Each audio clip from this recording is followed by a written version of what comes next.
Муж с любовницей уже радостно подсчитывали наследство, хихикая над тем, как глупо доверчивая жена до последнего верила его нежным словам, и они строили планы о новой жизни, о дорогих поездках и шикарных покупках. Ведь вскоре должны были получить огромное состояние от недавно скончавшегося родственника. Любовница крутила в руках бокал вина, а мужчина, разложив бумаги, воображал себя уже настоящим хозяином роскоши.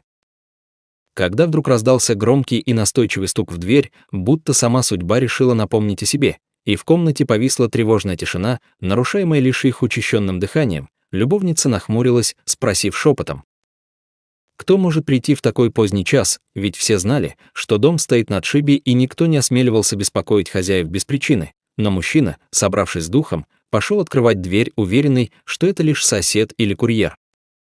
Однако за порогом стоял высокий незнакомец в темном плаще, взгляд которого пронзал душу, и голос его звучал так, будто он пришел из прошлого, из глубин самой правды. Вы считаете чужие деньги, но забыли о самой главной тайне наследства. И протянул конверт с печатью, которую мужчина сразу узнал, это была печать покойного, и рука его задрожала, ведь он понимал, что внутри скрывается не просто письмо, а признание, способное перевернуть все. Любовница, не выдержав, выхватила конверт.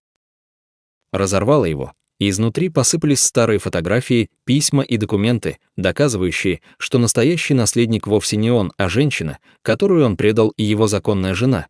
И теперь все имущество переходило к ней, а не к нему, и он, побледнев, упал на колени, понимая, что предательство обернулось против него самого. Любовница в ярости закричала, что он обещал ей богатство, но теперь у них не осталось ничего, кроме позора, и, хлопнув дверью, она убежала в ночь, оставив его одного на холодном полу с пустыми мечтами и разбитой душой, а в доме эхом отдавался тот самый роковой стук, с которого все началось.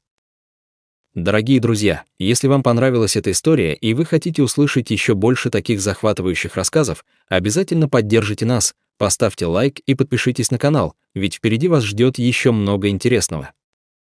Спасибо за вашу доброту и внимание. Красное сердце.